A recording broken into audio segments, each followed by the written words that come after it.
Good morning, everyone.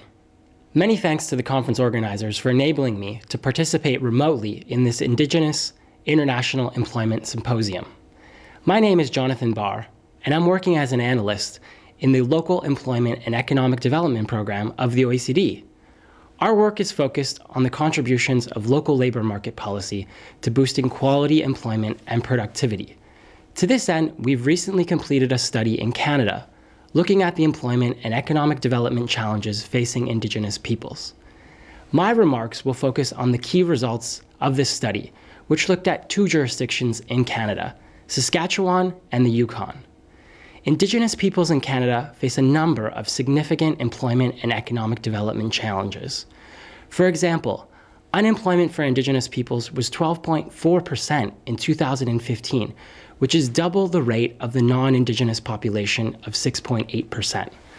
Looking at skills, the educational attainment for the Indigenous population lags behind the general population, with 38% having no certificate, diploma, or degree, compared to 19% for non-Indigenous individuals 15 years or older.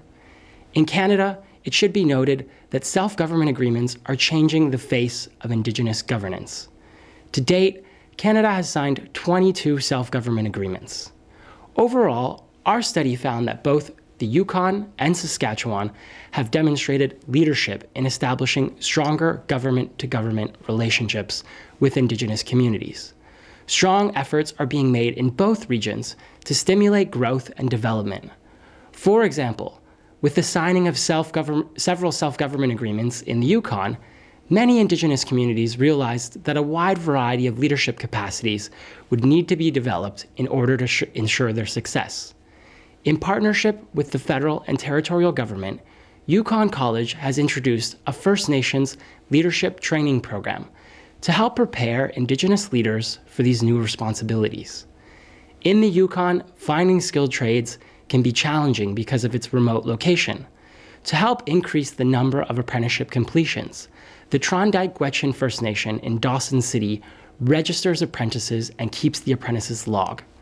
The program aims to minimize the administrative burden for employers and recognizes that apprentices will move between employers to get the necessary training and find a good job.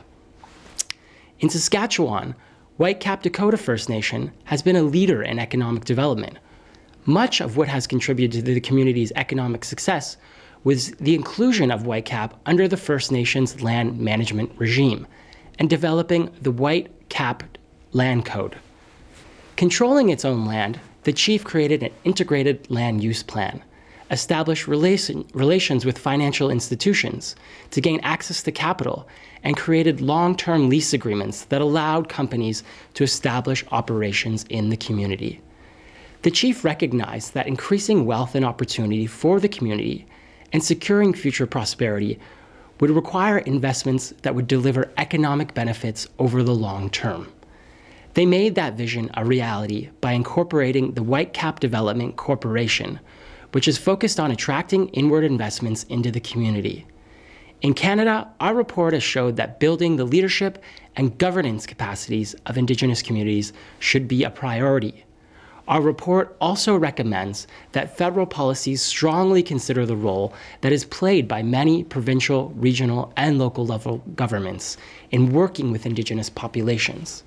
National, regional, and local policies need to be well coordinated and leverage partnerships to ensure success on the ground. I would encourage everyone to download and read our report, which can be found by Googling OECD reviews on local job creation, employment and skills strategies in the Yukon and Saskatchewan.